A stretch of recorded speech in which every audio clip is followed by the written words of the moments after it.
নমস্কার বন্ধুরা, আপনাদের স্বাগত জানাই আমার ইউটিউব চ্যানেল ইউনিক ফুড ব্লগে। আশা করি আপনারা সকলেই খুব ভালো আছেন আর সুস্থ আছেন।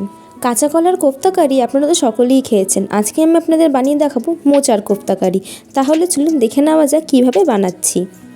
আমি এখানে একটা বড় সাইজের মোচা নিয়ে নিয়েছি আর মোচাটাকে আমি ছাড়িয়ে নিচ্ছি। এরকমভাবে মাঝখানে যে শিটটা থাকে আর যে প্লাস্টিকের মতো অংশটাকে ওটাকে মোচার ফেলে দিতে হয়। এরকমভাবে সবকটাকে আমি ছাড়িয়ে নেওয়ার পরে মোচাগুলোকে কেটে নিয়ে সেদ্ধ করে নেব। প্রেসার কুকারের মধ্যে পরিমাণ মতো জল, সামান্য নুন আর সামান্য হলুদ দিয়ে দুখানা সিটি মেরে নেওয়ার পর ঠান্ডা করে নিয়ে আমি এরকমভাবে চটকে এক্সট্রা জলটাকে বার করে দেবো। মোচাটাকে চটকে চিপে ভালো করে এক্সট্রা যে জলটা থাকবে সেটা কিন্তু আমাদের অবশ্যই ফেলে দিতে হবে। কোফতাটাতে ভালো বাইন্ডিং আনার জন্য আমি এখানে একটা মিডিয়াম সাইজের আলু নিয়ে নিয়েছিলাম। আলুটাকে সেদ্ধ করে নিয়ে আমি ভালো করে স্ম্যাশ করে নিয়েছি। এবার স্ম্যাশ করে নেওয়া আলুটাকে আমরা জল চিপে রাখা মোচার মধ্যে দিয়ে দেবো। এবার কোফতাগুলো বানানোর জন্য আমাদের কিছু জিনিস এর মধ্যে দিয়ে দিতে হবে। সবার প্রথমে আদা আর কাঁচা লঙ্কা বাটা আমরা এর মধ্যে দিয়ে দিয়েছি। তারপরে একটা হাফ নারকেলকে কুড়িয়ে নিয়ে এর মধ্যে দিয়ে দেবো। লাগবে হলুদ গুঁড়ো, জিরে গুঁড়ো আর 1 টিস্পুন মতো হিংকে আমরা শুকনো খোলায় ভেজে নিয়ে এর মধ্যে দিয়ে দেবো।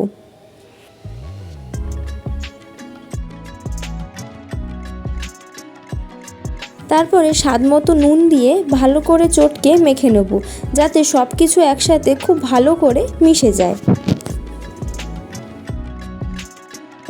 খুব ভালো করে একবার মেখে নেওয়ার পরে এর মধ্যে সামান্য পরিমাণ চিনি আর পরিমাণ মতো বেসন দিয়ে আমরা আবারও একবার খুব ভালো করে মেখে নেব। এই সময় কিন্তু আমরা কোনো এক্সট্রা জলের ব্যবহার করব না। মোচার গায়ে যে এক্সট্রা জলটুকুনি ছিল সেটা দিয়েই কিন্তু পুরোটা মাখা হবে। আর মাখতে মাখতে দেখবেন এরকম একটা মণ্ড মতো হয়ে যাচ্ছে। আর এরপরে আমরা একটু একটু করে হাতে নিয়ে কোফতার আকারে বানিয়ে নেব। আমি এখানে গোল গোল করেছি, আপনারা চাইলে পরে আপনাদের মনের মতো যে কোনো শেপ দিয়ে আপনারা কোফতাগুলোকে বানাতে পারেন। এরকমভাবেই সবগুলোকে বানিয়ে নেওয়ার পরে গ্যাসে কড়াই বসিয়ে কড়াইতে পরিমাণ মতো তেল দিয়ে দেবো। আর তেলটা গরম হয়ে যাওয়ার পরেই একটা একটা করে আমরা ভেজে নেব। একসাথে কিন্তু অনেকগুলো দেবেন না, আর এক পিঠ ভাজা হওয়ার পরেই কিন্তু উল্টাবেন, না হলে কিন্তু ভেঙে যেতে পারে।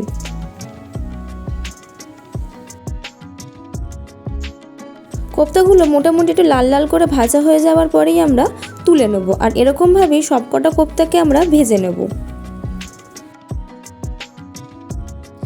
আমার এখানে সবকটা মোচার কোফতা ভাজা হয়ে গেছে। এবার আমি ওই তেলের মধ্যেই ছোট ছোট করে কেটে রাখা আলু দিয়ে দেবো। আর আলুগুলোকেও খুব ভালো করে নুন আর সামান্য হলুদ দিয়ে লাল লাল হওয়া পর্যন্ত ভেজে নেব। আপনারা চাইলে পরে শুধু মোচা দিয়েই কোফতাটা বানাতে পারেন। আমি এখানে সামান্য আলু অ্যাড করেছি। আপনারা চাইলে পরে আলুটাকে সম্পূর্ণভাবে স্কিপ করে দিতেই পারেন। এরপরে কড়াই থেকে কিছুটা তেল কমিয়ে রেখে তার মধ্যে 2টো গোটা তেজপাতা, সামান্য পরিমাণ গোটা জিরে আর হাফ টিস্পুনেরও কম হিং দিয়ে দেবো। আর একটু ভালো করে ভেজে নেব। মশলা ভাজার সুন্দর গন্ধ বের হওয়ার পরে এর মধ্যে আমি 1 টেবিল স্পুন মতো আদা আর কাঁচা লঙ্কার পেস্ট দিয়ে দেবো। আর এটাকেও খুব ভালো করে ভেজে নেব। এরপরে যে মিক্সিং জারের মধ্যে আমরা আদা কাঁচা লঙ্কার পেস্ট করেছিলাম তার মধ্যে হলুদ গুঁড়ো, লঙ্কার গুঁড়ো, জিরে গুঁড়ো আর সামান্য জল দিয়ে একটা পেস্ট বানিয়ে নেব। আর এই মশলার পেস্টটাকে আমরা কড়াইতে ভাজা হতে থাকা ফোড়নের মধ্যে দিয়ে দেবো আর ভালো করে কষিয়ে নেব। রান্নায় একটু কালার আনার জন্য আমি এখানে সামান্য কাশ্মীরি রেড চিলি পাউডারের ব্যবহার করেছি। আপনারা চাইলে পরে স্কিপ করতে পারেন। বাঙালির নিরামিষ রান্না একটু মিষ্টি মিষ্টিই হয়, তার জন্য আমি এখানে সামান্য পরিমাণ চিনি দিয়ে দিয়েছি। আর চিনি দিলে পরে কিন্তু রান্নার কালারটাও একটু ভালো আসে। আমি এখানে একটা হাফ টমেটো ব্যবহার করেছি। সেই টমেটোটাকেও সেই মশলা কষার মধ্যে দিয়ে দেবো। টমেটোর সাথে মশলাটা একটু ভালো করে কষে যাওয়ার পরে ভেজে রাখা আলুগুলোকে আমরা এর মধ্যে দিয়ে দেবো আর খুব ভালো করে মিশিয়ে নেব। খুব ভালো করে মিশিয়ে নেওয়ার পরে সামান্য জল দিয়ে আবারও একবার মশলাটা আর আলুটাকে একসাথে খুব ভালো করে কষিয়ে নেব। যখন দেখব আলু আর মশলার থেকে তেল ছেড়ে গেছে তারপরে আমরা এখানে পরিমাণ মতো জল দিয়ে দেবো। আর স্বাদ মতো নুন দিয়ে ঝোলটাকে আমরা ভালো করে ফুটতে দেব। ঝোলটা খুব ভালো করে ফুটে যাওয়ার পরে আমরা এখানে ভেজে রাখা মোচার কোপ্তাগুলোকে ঝোলের মধ্যে দিয়ে দেবো। কোপ্তাগুলো ঝোলে দেওয়ার পরে যেহেতু একটু সফট হয়ে যাবে, তার জন্য কিন্তু এগুলো দেওয়ার পরে খুব জোরে জোরে নাড়বেন না, আস্তে করে একটু ঝোলের সাথে মিশিয়ে নিলেই হয়ে যাবে, না হলে কিন্তু কোপ্তাগুলো ভেঙে যেতে পারে। এরপর নামানোর আগে সামান্য পরিমাণ গরম মশলা আর 1 টিস্পুন মতো ঘি দিয়ে একটু মিশিয়ে নিলেই রেডি আমাদের গরম গরম মোচার কোপ্তা।